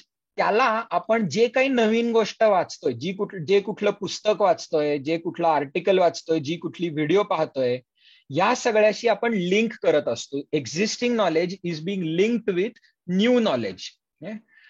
Outline मेथडमध्ये ही लिंकिंग प्रोसेस अवघड असते. म्हणजे तुम्हाला पण हे लक्षात, हे काही असं फार काही असं जादूटोणा वगैरे नाहीये, तुम्हाला पण हे लक्षात येत असेल की आपण एखादं पुस्तक जेव्हा वाचत असतो तेव्हा ते पुस्तक वाचता वाचता आपल्या मनामध्ये आपले पण विचार चालू असतात. म्हणजे ती इन्फॉर्मेशन आपण ग्रहण करत असतो, त्याला आतमध्ये आपण प्रोसेसिंग करत असतो आणि आपल्याला एक्झिस्टिंग नॉलेजची त्याची नाती जोडत असतो. हे ह्याच्याशी असेल, ते त्याच्याशी असेल, हे सगळं एकमेकाशी जोडलेलं असेल वगैरे वगैरे वगैरे. ठीक आहे, त्यामुळे ह्याला अगदी तुम्हाला सायंटिफिक शब्द हवा असेल तर आपण आपलं न्यूरल नेटवर्क जास्ती स्ट्रॉंग करत जात असतो. याच्या फार अशा टेक्निकल ह्याच्यामध्ये मी जाणार नाही, आपल्या दैनंदिन जीवनासाठी ते फारसं उपयोगाचं नाहीये. पण ब्रेन मधल्या वेगवेगळ्या विषयांचे जे सिनॅप्सेस आहेत त्याच्यामध्ये आपण कुठलाही विषय एकमेकाशी जोडला ना की ह्याच्याशी कनेक्शन लावू शकतो, की लिटरली मेंदूमध्ये एक इलेक्ट्रिकल कनेक्शन तयार होतं असं मानसशास्त्रांनी, न्यूरोसायन्सने ऍक्च्युअली प्रूव्ह केलेलं आहे. आणि तुमचे जितके नवीन नवीन तुम्हाला असे न्यूरल कनेक्शन बनवता येतील तितका तुमचा तो विषय जास्ती स्ट्रॉंग होतो, असं पण आपण म्हणायला जागा आहे त्याची. ओके, ही पद्धत आउटलाईन मेथडमध्ये करणं खूप अवघड असतं. याच्यासाठी आणि ऍक्च्युली आपण एका भन्नाट काळामध्ये राहतोय असं आपण बोलू शकतो, कारण की एक्झॅक्टली हा मुद्दा लक्षात घेऊन आता जगामध्ये काही अशी नोट्स घेण्याची ऍप्स खूप पॉप्युलर होत आहेत.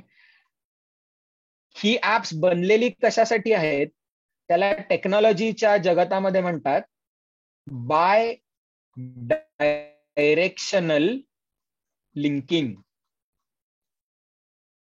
ओके, बाय डायरेक्शनल लिंकिंग याचा अर्थ काय होतो रे, 2 दिशांनी एकमेकाला जोडलेल्या काहीतरी गोष्टी. म्हणजे ए गोष्ट ही जर बी ला जोडलेली असेल तर उलटी बी पण ए ला जोडलेली असते, आणि हे बी पण उलटी ए ला जोडलेली असणं ह्या कन्सेप्टला म्हणतात backlink. Okay, this is the front link and this is the back link. म्हणजे उदाहरण तुम्हाला सांगतो ह्याचं, बाय डायरेक्शनल लिंकिंग, आणि हे एवढं महत्वाचं का असतं ते. ओके, मी समजा ते सेपियन्स मधलं पुस्तक, त्याच्यातलं मी ऍक्च्युअली तुम्हाला एक्झाम्पलच दाखवतो.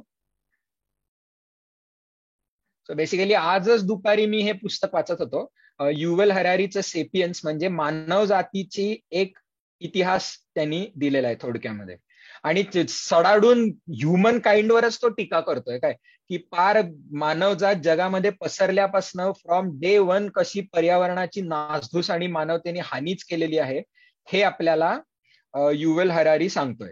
ओके, सो याच्यामध्ये हा जो चौथा चॅप्टर आहे, ऍग्रिकल्चरल, शेतीचा शोध लागणे, याच्यातला पहिला चॅप्टर, तर युवल हरारी शेतीचा शोध लागण्याला ह्याला काय म्हणतो तो, की हिस्ट्री इज बिगेस्ट फ्रॉड, म्हणजे हे इतिहासातला सर्वात मोठा घोटाळा.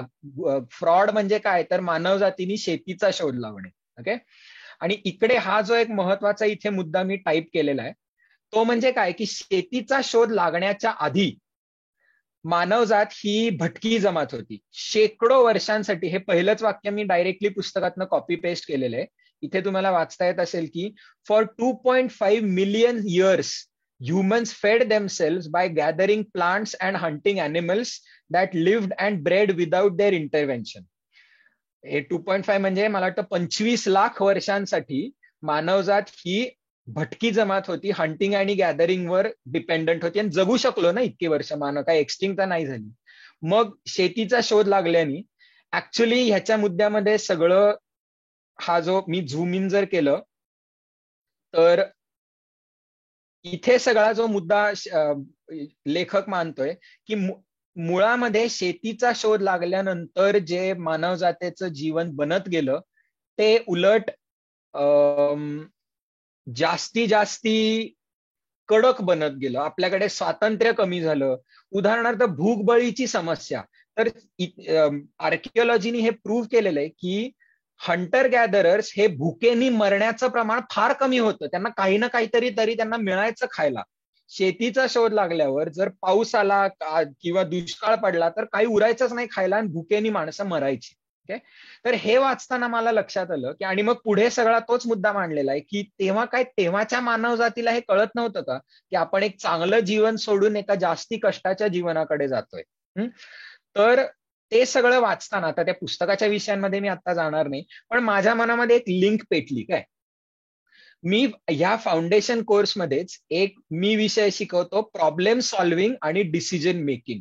Okay, PSDM. ओके, आता त्याच्या इथे रफ नोट तयार केले मी, त्यामुळे त्याचे डिटेल्स तुम्हाला दाखवू नाही शकणार. पण प्रॉब्लेम सॉल्व्हिंग आणि डिसिजन मेकिंग म्हणजे ह्युमन ब्रेन निर्णय कसे घेतो, प्रॉब्लेम्सवर वेगवेगळ्या सोल्युशन कसं काढतो आणि निर्णय कसे घेतो. म्हणजे त्याच्यामध्ये मी the concept of rational decision making, मग emotional decision making, cognitive biases म्हणजे काय असतात, ह्युरिस्टिक्स म्हणजे काय असतात, त्याच्यानंतर मग ते डॅनियल काहनेमॅननी जो सगळं संशोधन करून जे थिंकिंग फास्ट अँड स्लो नावाचं उत्कृष्ट पुस्तक लिहिलेलं आहे, त्याच्यातले अनेक असे मजेदार गेम्स पण आम्ही या सत्रामध्ये खेळत असतो.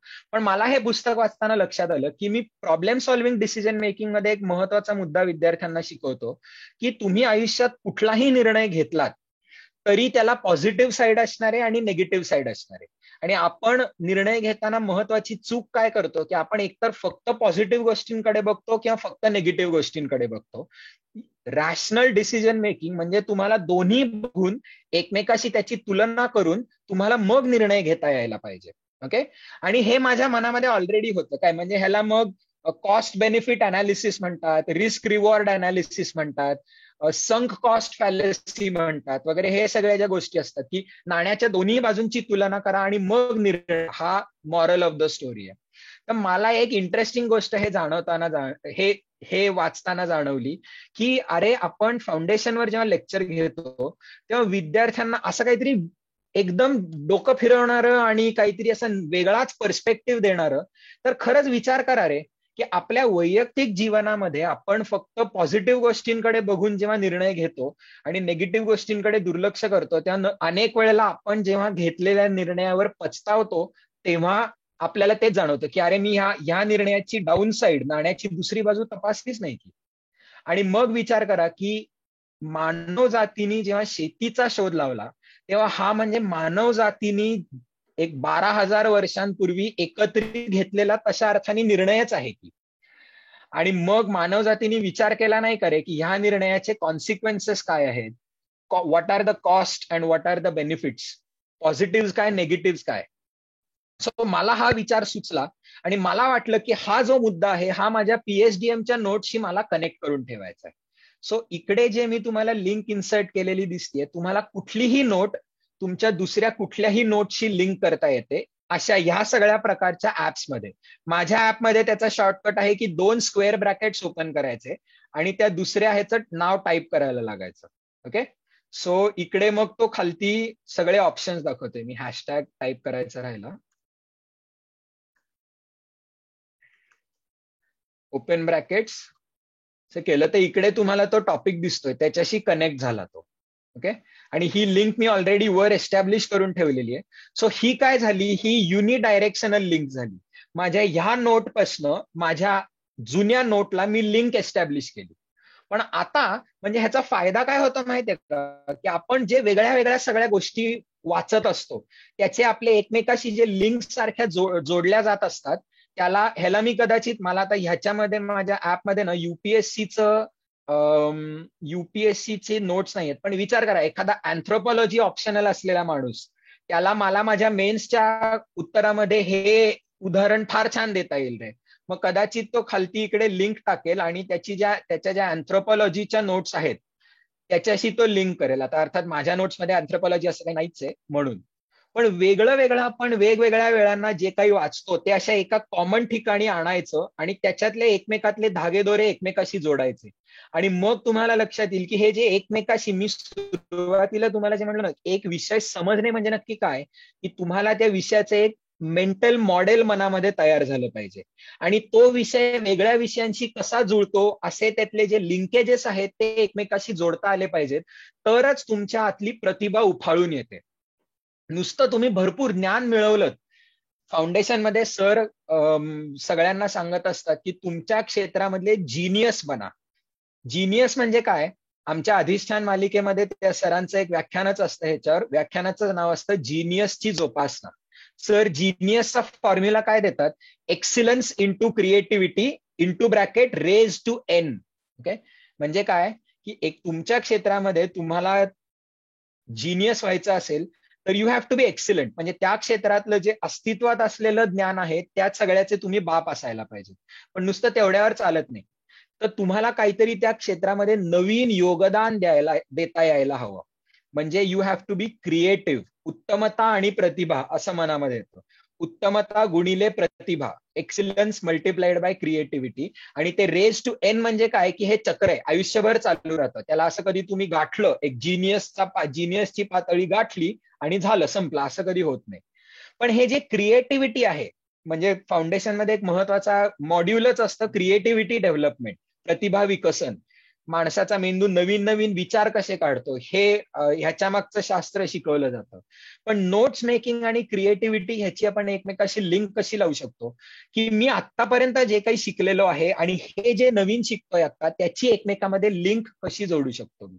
आणि आता मी जर याच्यावर क्लिक केलं ना, तर ही आत्ता तशी ब्लँक आहे नोट, कारण की हे मी आता रिसेंटली हे ऍप बदललेलं आहे. माझ्या पीएचडीएमच्या सगळ्या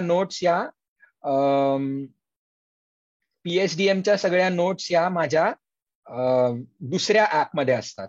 पण इथे तुम्हाला दिसत असेल की हे प्रॉब्लेम सॉल्व्हिंग डिसिजन मेकिंगचं पेज आहे आणि त्याच्यावर मला 8 बॅकलिंक्स दिसत आहेत. या बॅकलिंक्सचा अर्थ काय असतो, की मी बाकीच्या सगळ्या नोट्समध्ये जिथे जिथे हा टॅग वापरलेला आहे, ह्या पेजला लिंक केलेलं आहे, ते कुठे कुठे लिंक केलंय हा मला इथे सांगतोय. ओके, म्हणजे उदाहरणार्थ इथे बघा, हा ब्रेड क्रम दिसतोय वर, की मी दुसरा आधीचं एक पुस्तक वाचत होतो वॉल्टर आयझॅक्सनचं, द इनोव्हेटर्स, म्हणजे कॉम्प्युटरच्या जगतातली जी सगळे इतिहास आहे त्याच्या टप्प्याटप्प्यांनी ज्यांनी कोणी महत्वाचे पडाव गाठले, म्हणजे चार्ल्स बॅबेज किंवा त्याच्यानंतर ॲलन ट्युरिंग, हे नाव अनेक जणांनी ऐकलेलं असतं, Alan Turing, Bill Gates, Steve Jobs, अशा सगळ्यांच्या जीवनाची गोष्ट आणि त्याच्यातले महत्वाचे मुद्दे, असे भन्नाट पुस्तक आहे. त्याच्यातलं एक फार छान वाक्य मला इकडे आवडलं, the thing that von Neumann, म्हणजे ज्यांनी मॉडर्न कॉम्प्युटर प्रोग्रामिंग लँग्वेजेस ज्यांनी शोधून काढल्या, the thing that von Neumann had, which I have noticed that other geniuses have, is the ability to pick out in a particular problem the one crucial thing that is important. म्हणजे हे वाक्य मला पीएचडीएम शी कसं link करता आलं, कारण की मी पीएचडीएम मध्ये पण महत्वाचा एक विषय शिकवतो की रॅशनल डिसिजन मेकिंग मध्ये पहिलाच टप्पा म्हणजे तुम्हाला करेक्ट त्या सिच्युएशन मधला प्रॉब्लेम काय आहे हे आयडेंटिफाय करता आलं पाहिजे. रॅशनल डिसिजन मेकिंग मध्ये identifying the problem is the first and the most important thing which you have to learn, which you have to remember. Okay, so that is all about the Zettel-Kasten method and the concept of bi-directional linking. मी खूप strongly तुम्हाला सांगेन की हे app वापरायचं तर वापरू शकता. आता अर्थात मी याचा एवढा फॅन आहे की मी त्याचं पेड व्हर्जन घेतलेलं आहे, त्यामुळे तुम्हाला सेम आपण येणार आहोत ते तुम्हाला ट्रॅडिशनल काही नोट टेकिंग साठीची ऍप्लिकेशन सांगेन मी, आणि त्याच्यानंतर हे जे बाय डायरेक्शन लिंकिंग आहे तशी काही सांगेन. ओके, ट्रॅडिशनल, त्याच्यानंतर मायक्रोसॉफ्टचं वन नोट येतं, गुगलचं गुगल कीप येतं,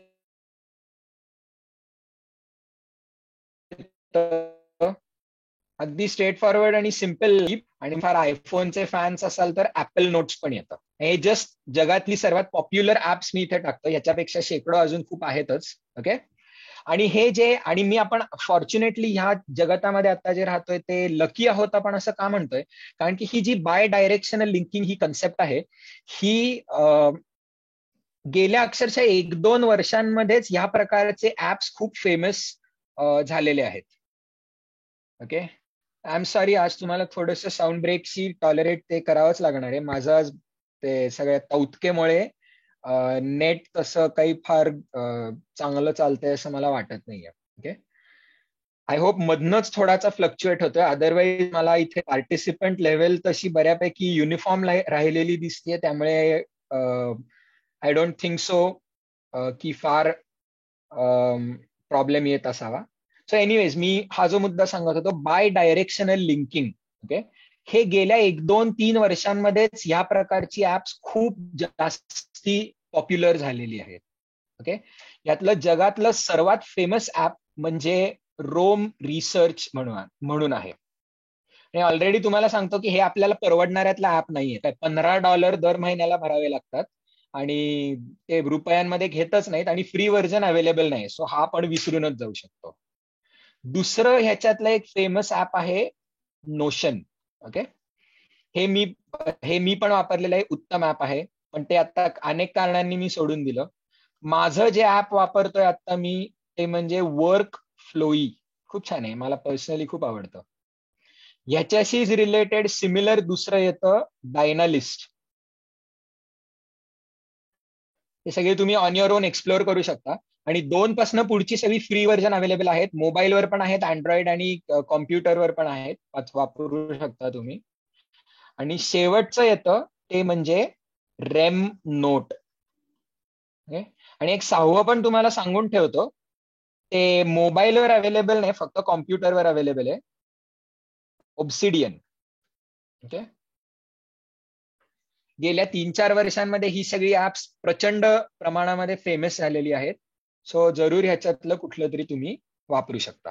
ओके, राईट. आता आपल्याला एक शेवटची 5च मिनिटं उरलेली आहेत आजच्या सेशनमध्ये, त्यामुळे काही हे जे अर्थात सगळे नोट्स टेकिंग आणि नोट्स मेकिंग मधले महत्वाचे विषय आपण कव्हर करू शकलो नाही याच्यामध्ये.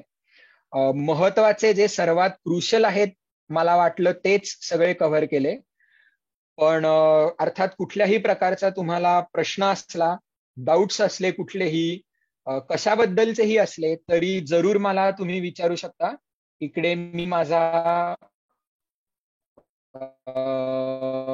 मोबाईल नंबर सगळ्यांसाठी देऊन ठेवतोय. Feel free to reach out to me at any time. मग ह्याच्यामध्ये मी चाणक्याचा तुम्ही विद्यार्थी आहात का नाही वगैरे विचारत नाही. कुठल्याही प्रकारची अभ्यासाशी रिलेटेड मदत लागली तर जरूर मला हा नंबर व्हॉट्सअपवर पण आहे. सो मी जनरली प्रिफर करतो की तुम्ही मला व्हॉट्सअपवर मेसेज केलेला, कारण की अनफॉर्च्युनेटली प्लीज एक गोष्ट समजून घ्या की मला दिवसभर तसे शेकडो प्रकारच्या सारख्या मीटिंग्स आणि कामं असतात. त्यामुळे तुम्ही असे रॅन्डम कधीही फोन केला तर मला दरवेळेला उचलता येत नाही तो.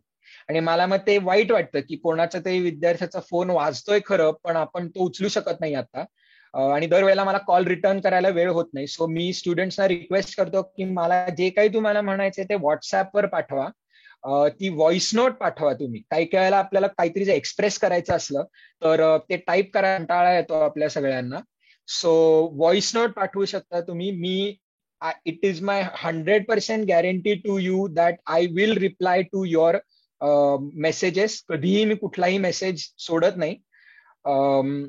काही वेळेला फक्त माझ्याकडनं उशीर होतो रिप्लाय करायला, तेवढ्या पुरतच फक्त. Please forgive me for that. Okay, so that is it. I hope आज जे 1.5 तासामध्ये तुम्हाला मी जस्ट झलक दिली की नोट्स काढणे म्हणजे काय, त्याच्या मागचं शास्त्र काय असतं, नोट्स कशासाठी काढाव्यात, या सगळ्या गोष्टींचं तुम्हाला तुमच्या परीक्षेमध्ये वगैरे चांगले मार्क मिळवण्यासाठी या नोट्सचा उपयोग व्हावा ही सदिच्छा. या विषयामध्ये अजून बरंच काही काही आहे. आपण एक जवळपास पुढची 3-4 सत्र आपण घेऊ शकतो ह्याच एका विषयावर. फाउंडेशन मध्ये ऍक्च्युअल घेतो पण ती. So hope to see you all in the future. And शेवटचाच मुद्दा पुन्हा सांगतो की आजच्या सत्रामध्ये आज हा विषय मी का निवडला, कारण की एक त्याच्यातला प्रॅक्टिकल मुद्दा आहे की मेजॉरिटी सगळे विद्यार्थी समोर असतील. 10वी-12वीच्या परीक्षा तोंडावर आलेल्या आहेत, त्यामुळे परीक्षेमध्ये मार्क जास्तीत जास्त मिळवायला ज्यांनी मदत होईल असा विषय मला घ्यावासा वाटला. पण तरी चाणक्यमध्ये सर आम्हाला जे पुन्हा पुन्हा सांगतात ते सांगितल्याशिवाय राहवत नाही, कारण की आत्ताच्या तुमच्या वयोगटाला जरी हा मुद्दा फारसा पटत नसला, काही जणांना उगाच आपल्याला काहीतरी भंकस वाटते की मोठ्या मोठ्या बाता करतोय तो. I feel sorry for you, पण आज ना उद्या कधीतरी तुम्हाला याचं महत्व कळेल की केवळ मार्क मिळवण्यापुरतं अभ्यास करू नका. एखादा विषय उत्सुकतेने शिकून घेण्यासाठी आणि आपले होरायझन्स जास्ती मोठे झाले आणि आपल्याला काहीतरी एखादी नवीन गोष्ट समजायला लागली, ह्याच्यातनं जो आनंद मिळतो त्या आनंदासाठी शिका. शेवटचं वाक्य सांगून थांबतो मी तुम्हाला की हे सगळं जे मी बोललो ते आमच्या सरांच्या एका वाक्यामध्ये येतं की तुम्ही अभ्यास करा, तुम्ही शिक्षण करा, ते ज्ञानासाठी करा. मार्क हे बाय प्रोडक्ट असले पाहिजेत आपल्या अभ्यासाचे. या वाक्यावर विचार करा आणि पुन्हा भेटूयात आपण. Good night everyone.